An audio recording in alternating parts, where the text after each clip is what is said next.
Hello and welcome back to the Love is Black podcast. I'm Carice. I'm Harvey. And this is the Love is Black podcast. I feel like I said that already, maybe. You Was did. that deja vu? Is that how that works? No, but not at all. Because you said something that's not you. If in like a week you did that, then it still wouldn't be deja vu because it's the podcast. It's Every week, though, I say that. It's true. Well, one of us says it. Okay. Okay. I feel like most times it's me. But But I am the fan favorite, so. Oh, good. I'm just here just so that men feel like they can listen. Exactly. No problem. Exactly. They feel safe listening. Well, I'm excited because we have a great guest today. We do have a great guest. Yeah. I've been waiting for like seasons to be able to like talk about this. You listen to this show, have one thing, my one deal breaker. The one and only, because that's it. There's just one thing. Although we've found out since in other episodes that there have been other things. Don't listen to her. She don't know what she's talking about. Like if I get into crack cocaine, suddenly now it's a deal breaker, But we ain't never talked about that being a deal breaker before. Okay, because we needed to discuss that. That wasn't a given. You said you have one deal breaker, and now suddenly here we are. A whole minute after you said you only had one, and now there's another one. You being a drug addict is not a deal breaker. That'll be a later discussion. Okay. Go ahead. All right. We don't have to talk about it. Mm-hmm. Anyway, so I'm excited. We've got a great guest. We've got Renelle Nelson, and Renelle is an ASSECT certified sex therapist, a licensed marriage and family therapist, an infidelity recovery coach, and has been for over 12 years, assisting numerous couples and individuals through the love, sex, and chaos in their lives. She strives to assist with healing so you can feel pleasure in your life, in and out of the bedroom. Oh, yeah. Ooh. Oh, my God. Bedroom's fun, outside's better. This is going to be a great listen. Enjoy the interview. I've been ready for this interview. I've been ready to talk about this infidelity. I'm saying it all professional, but we're talking about cheating and such like that. And obviously we'll get into more things, but we are lucky to have a professional to talk to us about this. Renelle Nelson, welcome to the podcast. How are you? Thank you so much for wanting me to discuss this topic. So I'm doing good. No complaints. Excellent. I will start it by saying this. The reason I'm interested in this is that we've been doing this podcast for a while. And one thing that I mentioned to this beautiful woman who's my wife here, there's one deal breaker for me in terms of this marriage. I'm like, I can deal with anything. But if you cheat, it's a wrap. So that's the thing for me. So throughout the seasons, we've spoken about it, and she's been up and down, and she could work on it, blah, blah, blah. And we've had discussions and trust and such. So I thought it was great to have somebody who deals with couples who are coming off of fidelity, not infidelity, and think this is great to talk to you about. So, okay. First of all, I'm assuming what I said to you sounds real crazy. Feel free to go in and discuss. No, it's no crazy. Everybody has those hard things about what they won't do. And 80% of my couples would never thought they would be in this position.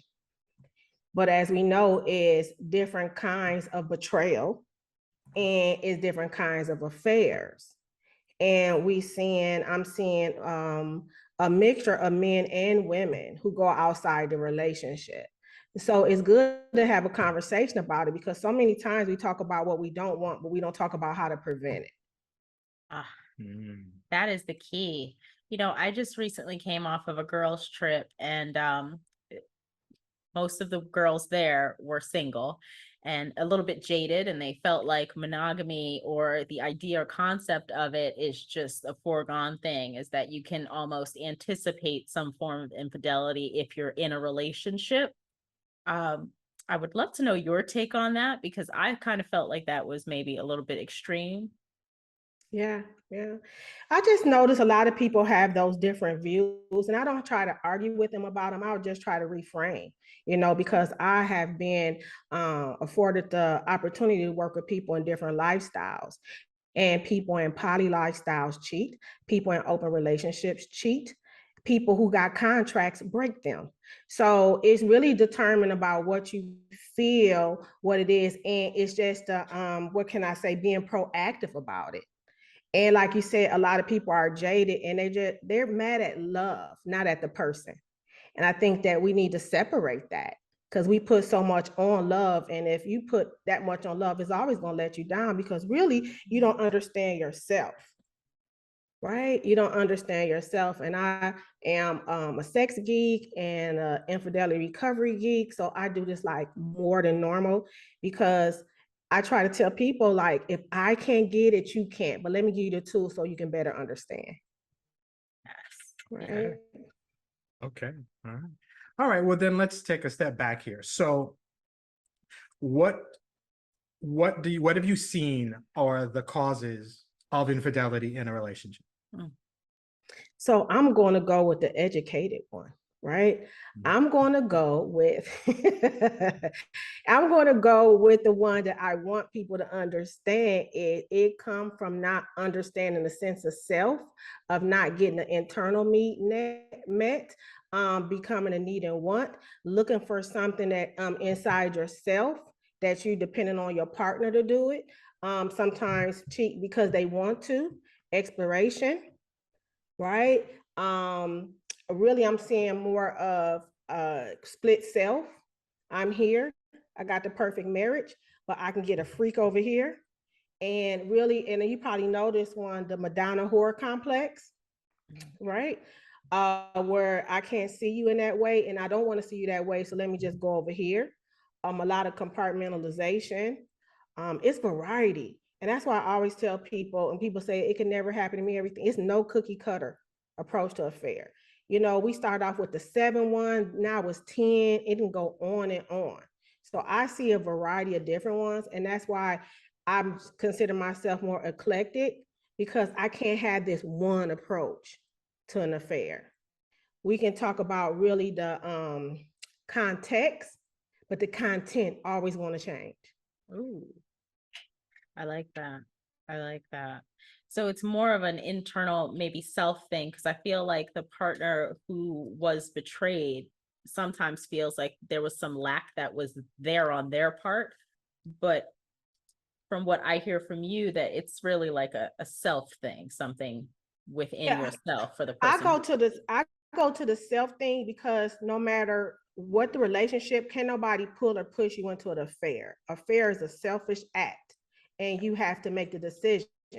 Now, even like we know the one night stands, you know, that sometimes is the one that we be like, okay, well, it wasn't planned, it wasn't premeditated, it just happened, but it still was a need being met, right? Or sometimes it wasn't even a need, it was just an exploration, right? Or seeing if I can get away with it. It's so many different types, but you have to go, it's more like I work now with more the individuals to assist them with understanding what that is. So many people try to heal the relationship and not try to understand each other. And that's what it is, and that's what's happening. So I'm doing a lot of preventive work and relapse prevention about it. But I'm saying it more like, relapse prevention. But I'm seeing more and more as we talk to, I'm talking to more people about what's happening in the affair. We're getting more, and it's getting more deep into what culture. You know, remember Jay-Z even said it. Remember, it was survival. That's what he was taught. It was something that I was told, you know, not what he said that, but I hear people say, as long as I take care of home, right? I can afford this. And you know what? And then how do we give silent agreement is, what do some women say? You know, long as I don't know about it. If you do it, I don't want to know about it. As long as you don't bring her home, that's silent agreement. Right? So it's a lot of things that cultivate this creation. And I think about, look at society. You know, look at, you get business deals and everything for being a side chick, right? You get, it's a platform for being like this. We look at some, I don't like to drop names, but look at some of the stars who did it, right? The person who stayed or who was, the affair was again, is the one everybody feels sympathy for. Nobody feels sympathy for the person who went outside the relationship. that's a whole different story. But it was just like, just how society views everything and how it holds up. So that's when you come up like with the monogamy myth, right? You know, your friends, your cousins, who keeping the secrets. So that's when I talk to couples, it's bigger than you and me. And that's, I think that is good because I love to educate about it. Okay. Okay. That's interesting. I'm sorry. No, that's what I want to hear. No, honestly, I wasn't expecting to hear anything logical in it. And I won't lie to you, because I'll just be open at it. For me, I've always found it as a trust thing. That's what it is to me. Because previous to this relationship, I was cheating on. So I'm like, the next one, I'm not going to happen. To me, you cheat, you know what you're doing. It's a decision to do it. Now, I didn't take into account why, which is what you do. You're a professional. Right. I'm not about, oh, well, I did this because I didn't feel good, or blah, blah, blah. In my mind, you knew, planned or not, you weren't forced to do it. You decided and made this action. That's the thing that bugs me. So Yeah. Oh, and trust is another thing. I'm pretty sure you talked about your podcast, because remember, the first betrayal is by your family members and your caregivers. So even before you get in a romantic relationship, you've been betrayed. Your family taught you what trust looked like, what honesty looks like, what leaving looks like, what staying looks like, what dealing with a liar looks like, right? That's all in us even before we get in a romantic relationship. So we learn from that. So even when we get in, you know, that's why I say, what does trust mean to you? What does trust mean to me? And what does trust mean in our relationship? Trust is just not a word that we can easily agree on. And that's why I always have my couples talk about what it is, because a lot of trust is assumed, right? And after infidelity, it's more talked about, right? So I try for relapse prevention, everything. Let's talk about what the word means, not assume that we're on the same page. Trust means different things for different people, just like betrayal means different things for different people. But these are the conversations we need to have. And sometimes in different communities, we feel like we can't have it, because if we have it, it's going to appear like Candyman. We're going to say it 3 times or something. Right? If it happened, if we say it that many times, it's going to come. And I was like, no, we need to talk about it, because remember, deceit and stuff hides in darkness. If you bring it out, and that's why it's always shining a light on infidelity, shining a light on betrayal, because we have to shine a light on it. How can you shine a light on it if we don't have a conversation about it? Last time people said something is like their vows, and that's it. That's it. To have, to hold, to honor. That's the last time they even talked about it. That makes sense. You think about it. If you don't talk about it, you only talk about if it happens and what I'm going to do. You don't talk about attraction to others. What are we going to do if we don't get our needs met? We don't talk about prevention. We talk about if it happens, what we're going to do. All right, go ahead. Can we dive into prevention? Yeah, that's what I was going to say. Go ahead. Let's do it. Do that. Let's go deep. How exactly should a couple even approach the conversation of preventing, or is preventing individual work that the couple has to do on their own and then come together for? Exactly. It's both. Okay. It's me before we, right? Okay. You had to understand yourself, because always remember, I don't care how much you love somebody, everything like that. You're the foundation of the relationship. You know, it's into me, you see intimacy. I talk about self-intimacy, self-awareness, self-audit. You have to know what you want, need, and desire, and share that with your partner. Not only what you want, need, and desire, but also, you know, what do you want to explore? What hurt you? What you're healing from? What does betrayal mean to you? Those are all things, and they change. So especially people who've been together a year, 2, 3, 4 years, checking in with each other. But it's that conversation and understanding of self. That's what betrayal means. Is if you look at the betrayal, it depends on what dictionary. It's like silent agreements, that unspoken or silent agreements that's broken. Right? So what does betrayal mean to you? Right? Is it when I buy somebody dinner? When it's when you tell your mother something and I didn't know? Is when you tell your friends stuff about our sex life? Is when you take money out the bank and give to your little cousin and you didn't let me know? Those are all forms of betrayal. We always speak on when we go outside the relationship, but we have to shine a light on all type of infidelities and betrayals in our relationship. Okay. So these are all things that you talk about with yourself Right. and in your relationship. So that would be prevention. I love that. I feel like I have talked about nothing in my relationship, actually.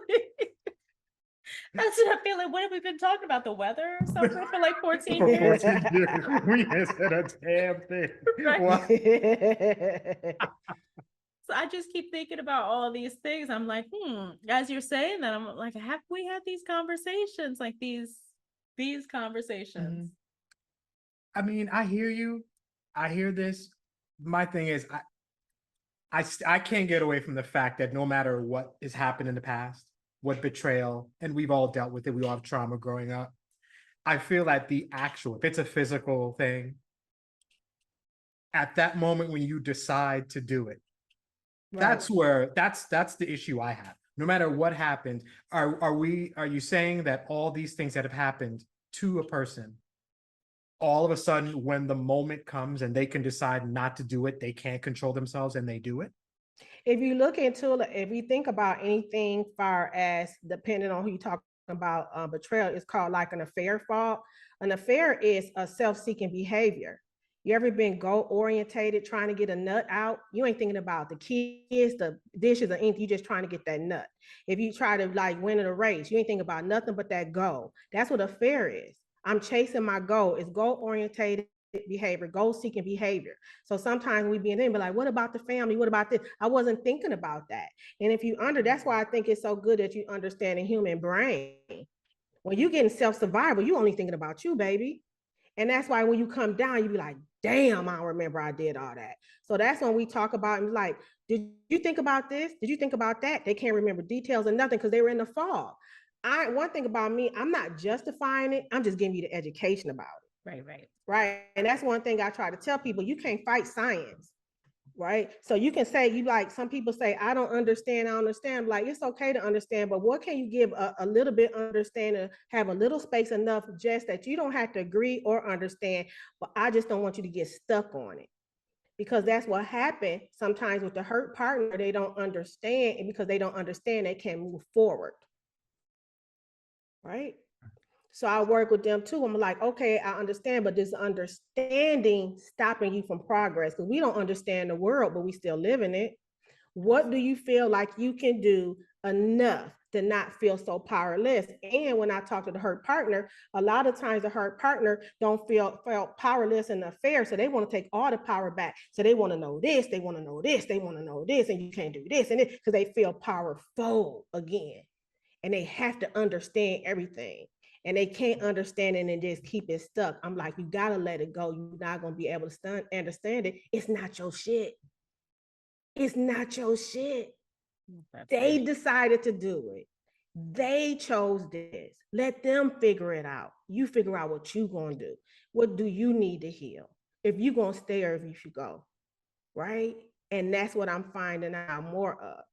Everything I'm saying is not going to make sense to people because when you are not emotionally regulated and you feel pain, I'm not going to make sense to you. But I'm saying that when you're emotionally regulated, I'm not trying to make sense. I'm just trying to give you an understanding as much as I possibly can so you won't fault yourself and you can go on with your life.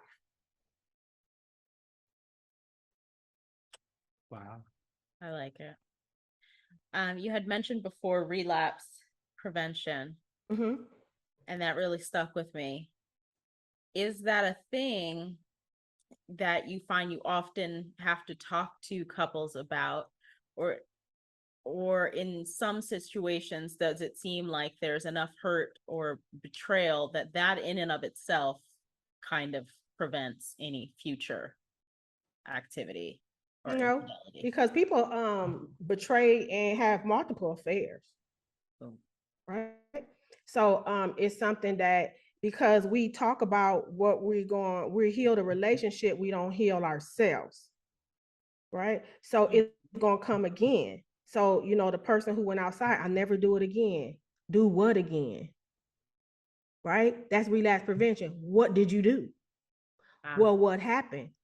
Who did you become? Right? I'm not at fault for the affair. I'm responsible for my part in the relationship. Let me know, even like, because I try to separate it too, because I don't want to blame the relationship, but we can look at it, you know, to see what opened the window for the affair, right? But it's no blame for that. Some people say, well, I talked to them, I'm talking this about that, but how effective was that communication, right? And I do it in a non-blame, non-judgmental approach. And that's what I always do. I'm very somatic, because if your body is in an anxious state, it's that fight, flight, or freeze. I can't talk to you. You can't hear nothing. Your ears fell off. You in self-survival, right? So I try to relax and say, let's just explore the past relationship. What do you think may happen? And then make people feel better. You know what? I didn't do this. Okay. If you stay together, what would this look like? Or in your next relationship, what would this look like? Right? And it's just good. And that's kind of be like the relapse prevention. If y'all stay together. When I work with clients, I can't tell you if you should stay or you should go. I help you with emotional regulation, education, and helping you process. That's my goal. At the end of the day, you decide if you're going to stay or you should go. If you want to stay, the next chapter is connection, pleasure after betrayal. If you should go, I say if you should stay or if you should go, you still need healing. Why not heal while that person is next to you? Sometimes we shut down everything and we bleed over everything and everybody else, because the person who caused the rupture, you know, sometimes it's not, we can't do it, but sometimes the person who caused the rupture is, we're not letting them heal us. And so we project that need on everybody else. We go in a relationship. If you do this, if you do that, if you do this, you can't even talk. You just throwing everything in the kitchen sink, right?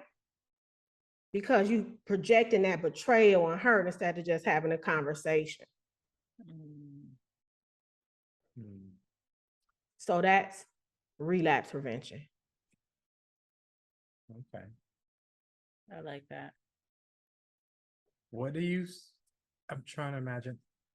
Obviously you talk about, actually, I'll just rephrase. So when you're talking to couples where infidelity is at play, it sounds like you're not really there to fix the relationship. That almost seems like that's kind of at the side. You're dealing with those two people, trying to help them heal or learn about themselves. And then the relationship, whatever happens is meant to be type of thing. You're working with two people who happen to be in that kind of traumatic situation. Is that really kind of the first thing when you work with an affair is atonement and emotional regulation.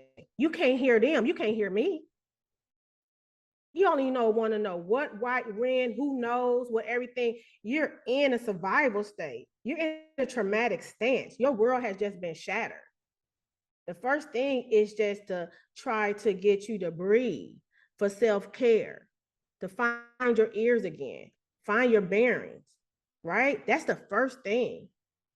If you ever had trauma, that's just like after a car accident, you'd be like, do you want to still go together? What happened to my car? What happened? You know, it's shock. And we have to do, like, it's betrayal trauma. Everything you ever knew is shattered. Right? Because you put something, so we got to go through a grieving period. We have to go through all this. And that's what I'm saying. Sometimes when I talk to clients, I'll be like, you know what? I know you're trying. Let's not make an emotional decision. I want you to make a wise choice. So let's get you safe, because safety isn't concerned, you know, especially like DV, always, you know, do like that, always assess for that, you know, and then let's get you to the place that you can just simmer down and just get your feedback on the ground.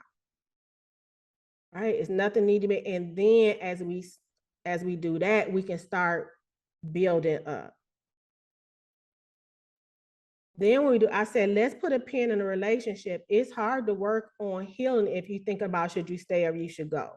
Of course, we're gonna talk about boundaries. We're gonna talk about what to do in that interim. But if I should stay or if I should go, if that's like that, you can't heal if you're thinking about your safety, your hierarchy of needs. Mhm. So that's a separate conversation. So just understanding the body and how to deal with the trauma and how to just layer it up, it yields the best regards, the best outcomes when we do it that way.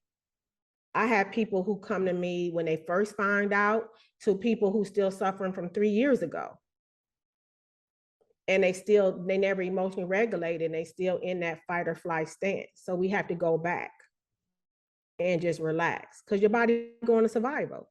You lost everything. You didn't know. You don't even trust yourself. So you go, your autopilot kick in. You can't figure nothing out then. So that's what I'm saying. If you work with me and you work with a lot of coaches or therapists like that, that's the first thing we do. And we like, let's get this, and then you should stay, you should go. But it's a progress. That makes a lot of sense. I'm wondering, and I don't even know if it's a relevant question, could be a very non-intelligent question. I'm wondering what is like the longest period of time somebody has held an infidelity and kept that a secret or gotten away with it, I should say. Actual generational trauma grandmothers. Half of us don't even know who our grandparents are. Have you ever sat at a family reunion with an auntie who talked too much? Keep it real. There's a lot of those. I mean, or something, even now, you know that ain't your daddy. Right? That's my uncle so-and-so. Right? So I would say years, we have generational trauma and generational narratives we pass down. And then you think about it, look when go to there, and I'm just talking about this is not for everybody, but sometimes it may hit for somebody. You ever go to family reunion and that's not your auntie with your uncle? Mm-hmm. Or funerals. Come on, y'all. Funerals, you find out everything at weddings and funerals or get-togethers. That's when everything come out. And that's the thing, we hold these secrets. So I would say to the death. To death. You look at a obituary, you see who the special friend is, and you see these other kids. Well, who are they? Right?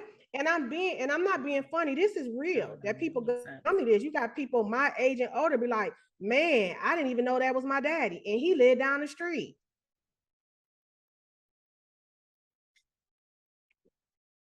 So I'm saying this is just why I'm saying like a lot of stuff is bigger than us. And if we feel shame and stuff like that, we're going to keep it hidden. Some people know. So I will just say to infinity. But I do deal with affairs and had a pleasure of work because it's always a pleasure to work with couples who want to heal because that's usually who I work with. I have a couple like 3 years ago, 4 years ago, 5 years ago, 10 years ago, when they just found out.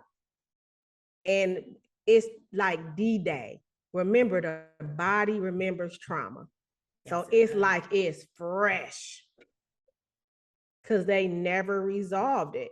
And even working with individuals like I do, and we talk about when have they been betrayed, the body can take them right back to that betrayal. And they haven't been with that person for 15 years.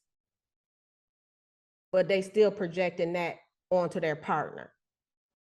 It's like with anything that when you compartmentalize something, it's going to come back out in a different way. And betrayal does that. And betrayal, I like to just say this, that betrayal or affects your family, friends, and business, right? If you don't trust yourself, you miss out on business deals. It hurts you with friendships. It even hurts you with, kids, not letting your kids do stuff, the helicopter parents, or I'm not shaming anybody, but a lot of it is a sense of betrayal from their parents or from somebody. Look how many times we've been betrayed at work, our best friends, homies, or any business partners betray us. Those are all types of betrayals. I was going to ask, and I guess you kind of mentioned it. So obviously you talk to couples, obviously, and betrayal affects everyone. do you ever get to speak to children in marriages or in relationships that betrayal affected? Is that somebody who needs a different kind of therapy to speak to? Do you get to speak to them? I talk to them in adult form. I choose to work with adults because it's just me. Kids are not my wheelhouse. So people with family therapy, they can do that. But I work with the children who grew up in adult who never dealt with the betrayal. You know, you hear it as daddy issues, Yeah. alcoholic mother, right?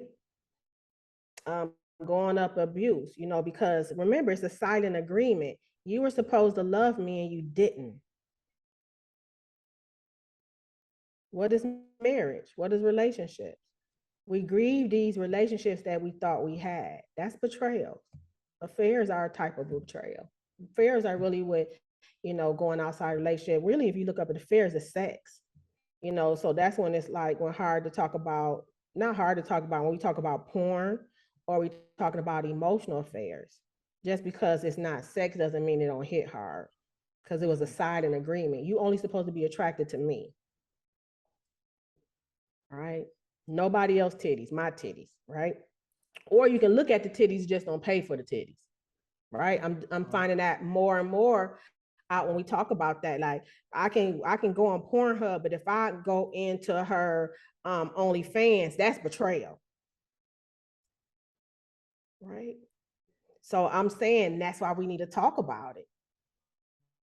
Attraction to others. We don't talk about attraction to others. We don't talk about what to do. We just say, you know, what happened, but shouldn't we be able to say, like, damn, you know, I found this nice looking man. He was good. He helped me with my groceries but I knew he gave me his number. I said, that's okay. Right. Shouldn't we be able to, as a couple, talk about that? I think mature people, sure. Yeah. I don't know if I'm at that level of maturity. Yeah. But that's something to talk about. That's something to talk about. But then we go deeper, but why?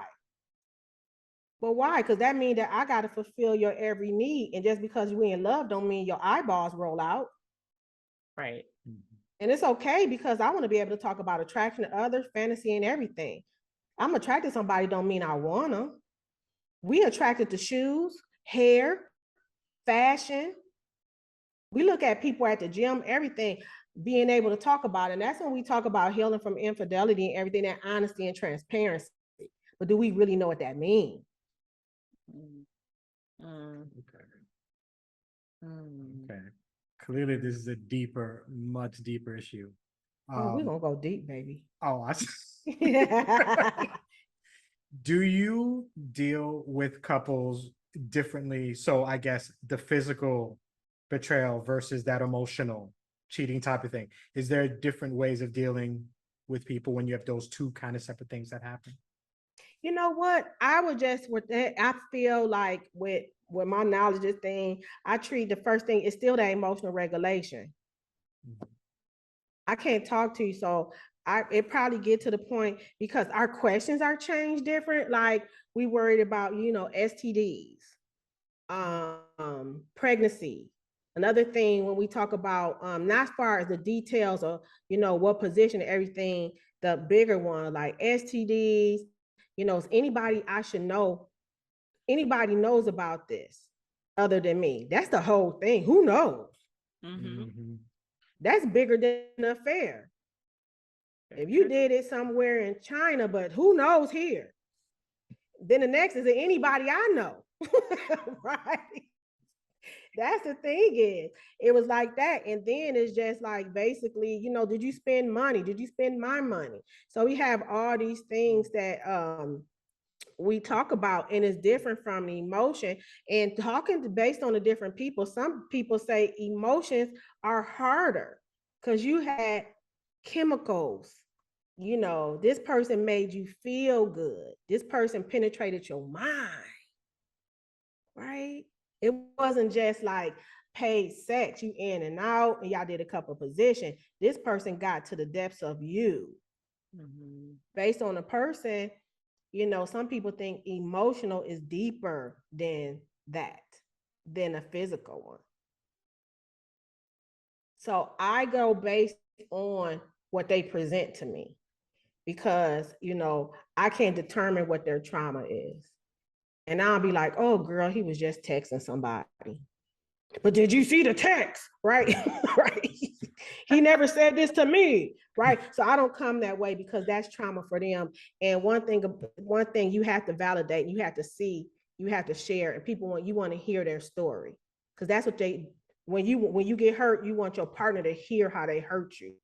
Mm-hmm. Right. So I create that platform so people can be heard. I like that.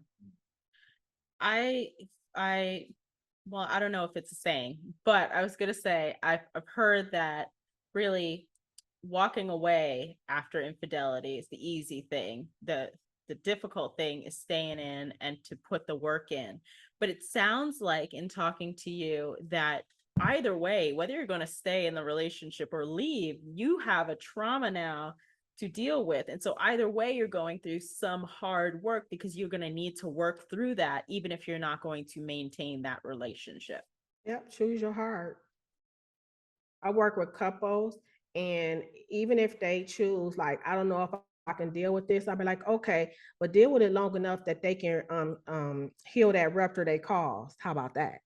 Right? That's not yours. Let them carry that. Stop carrying it for you. So now you won't bleed on everybody else.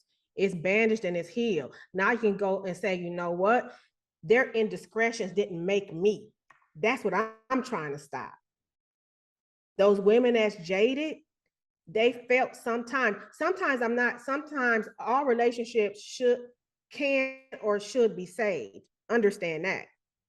Sometimes you can't talk to the people, but if it's to the part you can't, like, do it as much as you can. Some people have to heal alone because it's for their own safety. So I'm not saying by force, but when I work with people, the couples, that I just put a point of just like, let's get some understand in as much as you possibly can, but hear their reality. So you don't carry that on you, their indiscretion, because that's what it is. How many people are cheated on and they wear it on their backpack? How many people are cheated on and wear it as a tattoo? I was cheated on, and that becomes them. They were cheated on, but that's my identity. Mm-hmm. That's what I want to assist with. Stop with the jadiness, heal from that, heal as much as possible, and let the person who did it, let them hold their own bag. Stop making their bag yours and making a designer and putting a label on it and making it cute and carrying around. That's what I just want to assist with. So I would just say you have to pick your heart. Staying is hard, leaving is hard. It's nothing easy with betrayal. It's not easy with trauma. Very true. Mm-hmm. Well, this isn't the only thing that you deal with. Obviously, it's the kind of thing that I was interested in talking to you about, but you also talk about sex in general. So talk about sex in general. Yeah. I feel like go anywhere. Yeah. So I am a certified sex therapist. I am a certified sex coach. I love to assist people with pleasure after betrayal. On my platforms like Nora Sex Therapist, I want you to heal so you can feel again. So many times we're jaded and everything else. We don't think we deserve pleasure. And we're taught to give pleasure and not to receive. So sometimes because we've been cheated on, it takes our character away and we disassociate with our bodies. Right? We don't trust anybody, even ourselves. So I love to talk about sex. And I want to talk about sex so much, but I was running into a lot of people who have so dampened by betrayal, they didn't know how to feel. They just wanted to give it. Right? I wanted you to be always excited about it. I want you to know your arousal and everything like that. And that was like foreign to them. So when I like to do more education and enhancement and exploration about sex. So I talk a lot about sex. I work with a lot of couples to heal and after, because if people choose to stay, it's that whole thing, how to connect after the betrayal and how to get pleasure after betrayal in and out the bedroom. right? People who leave and not being able to heal, how to reconnect with their sexual self so they don't bleed over everybody else and have that indiscretion make it their own. Right? Because sometimes we can't control anything. Oh, he cheated on me because I'm fat. I'm fat, so I can't have sex. Right? I got body image issues, right? So sometimes we take what we feel because we want to control it, right? It was because I did this, it's because I did that, and we take that and we own it and we become it. And it dampen our desire, it redefine us and everything. So if I educate about that and just how to reclaim and introduce back to your body. And that's even after, if the couple stay in there, just really introducing touch and trust and making love back into, even if they want to stay. So that's kind of the theme when I deal with sex. And I also like to just help people who never had an orgasm, dealing with the society norms, never had an orgasm, people who don't like to masturbate, poor self-image. So I always help them reclaim their sexual self and their sexual energy and their sexuality. Essential work. Absolutely essential work. Thank you. I feel like I had one more question. Okay. Where'd it go? In terms of, give us one thing about sex, maybe a misconception that a lot of us have about sex that maybe we've been carrying around, or maybe we heard growing up or saw in our homes. One thing that if we kind of knew or understood, we'd be better in our sexual relationships, even if it's with ourselves. Sex is not a performance, right? It's an experience. To be taken to another realm and experience pleasure does not always involve penetration. There's so many things that can bring you not to always to an orgasm as you think it, but a pleasurable, an excitement experience. If we put too much on a penetrative aspect of it, or whatever it is, that's what, I don't want to say penetrative, but in the touching of genitalia, it would just be just that. It's so much more to explore. And that's what happened when we have the dysfunction. What society said, if I can't do this, I'm not nothing. And just tapping in, and there's so much more that people want to come in and they want to understand more, but their education is basically porn. Porn is entertainment. It's a lot of good educational, I don't even like to say adult entertainment out there, but it was just like being able to understand all the different aspects of sexual experience. Sex is a series of pleasurable touches, right? Bumping against each other, and penetration is just one of them. Explore other ones. That's true. I like that. You've dropped so much knowledge today. I feel like there's a lot for just us to talk about, but also our listeners as well. So I have to thank you for all the value you've added. But I'm very curious as to where you can be found. How can our listeners, if they, if anything resonated with them and they feel like they would like to reach out to you to work with you, where can they follow you, and anything else you'd like to share with us? So you can find me on the Instagram. I will be on, if you are in a relationship and experience infidelity, I will be at Affair Aftercare. And if you are just somebody who just want to just find out more about how pleasure after betrayal, or just about sex education or anything like that, that'll be Noir Sex Therapist. And if you are a wife and just want to keep coming after I say I do, that's at the Orgasmic Wife. Oh, I like that. Where's the Orgasmic Where's the orgasmic husband one? Where's that page? I stay in my lane. We're not worried about that. Okay. We're not worried about all that. Okay. But what's so fun is I'm getting more into that. So I work with men, and we co-facilitate things to have that aspect. Sometimes it's good to come from a male. So I just like to do that with men in conjunction, and I always say for your partner and for this and everything like that. So I always get tips because I think it's not a community, it's a teamwork. Absolutely. That makes sense. That makes sense. Well, I want to thank you. You have been just an absolute pleasure. We have to have you on again at some other time because I feel like there's so much more we could dive into with all the different things. I'm speechless. Yeah. Well, yeah, I think we just scratched the surface. There's so much more to it. I can say that I definitely learned a lot because I know me looking at infidelity, I've looked at it with the real surface of it, but there is a lot behind it, And when you look at it that way, it can affect your opinion and what you're willing to accept and what you're willing to stay for. Yeah. So I don't know if I've changed my opinion yet, but I definitely think I got something to think about. I can definitely. And you know what? I love to tussle, so I'm ready to.